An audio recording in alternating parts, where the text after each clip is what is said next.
জামায়াতে ইসলামী ইসলামী রাষ্ট্রের কথা বলে, ইসলামী আদর্শের কথা বলে, কিন্তু আবার অনেকে এই প্রশ্ন করেন যে আপনারা যখন বিএনপির সাথে জোটবদ্ধ হন, শেখ হাসিনার সাথে একসাথে আন্দোলন করেন, তখন আপনারা আবার নারী নেতৃত্ব মেনে নেন। এইটা আপনাদের এটা দ্বৈত অবস্থান কিনা, মানে ক্ষমতায় যাওয়ার জন্য বা ক্ষমতার পাশাপাশি থাকার জন্য এইটা আপনাদের একটা ডাবল স্ট্যান্ডার্ড কিনা? না, আমি খুব সুন্দর কথা বলেন। আমি আপনার মাধ্যমে এই কথাটা আবার দেশবাসী এবং দুনিয়াবাসীর কাছে পরিষ্কার করার সুযোগ পেলাম। নারী নেতৃত্ব মেনে নেন, আক্ষরিক অর্থে এই কথাটা আমাদের ক্ষেত্রে প্রযোজ্য নয়। কারণ নারী নেতৃত্ব মানে কি, জামাত ইসলামের আমির তো কোনো নারী না, আমাদের আমিরটা একজন পুরুষ। বেগম জিয়ার সাথে আমরা জোট করেছিলাম, বেগম জিয়া তার দলের নেত্রী, জোটের নেত্রী। আপনার সাথে তর্ক করে পারবো না, কিন্তু উনি জোটের নেত্রী না।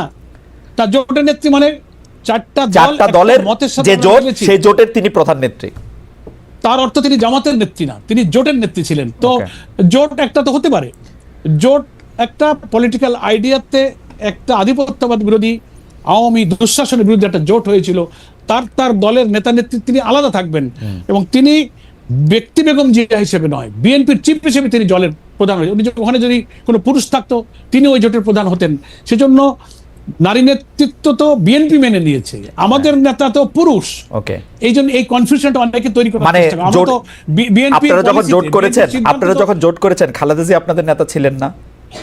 না, খালেদা জিয়ার কথা আমাদের দল চলেনি।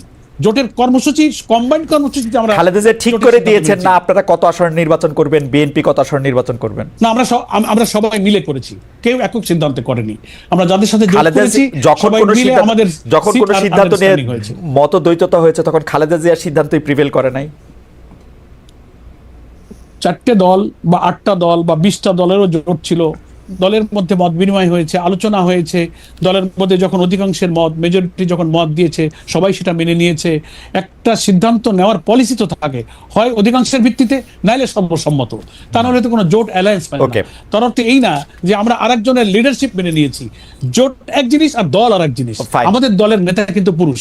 জামাতে ইসলামীর আমিরে জামায়াত এবং সেক্রেটারি জেনারেল, তারা দুইজন বেগম খালেদা জিয়ার প্রধানমন্ত্রীত্বে, মন্ত্রিসভায় সভাপতিত্বে বসেছেন না?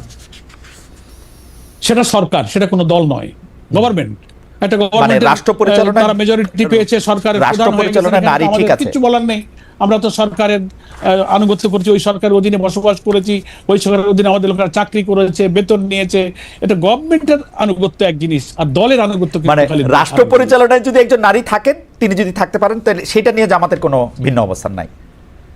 না, ইসলামের রাষ্ট্রের প্রধান নারী হবেন না, এটা হচ্ছে ইসলামী শরঈ বিধান। কিন্তু উনি যে রাষ্ট্রের প্রধানমন্ত্রী, ওটা তো ইসলামের রাষ্ট্র ছিল না।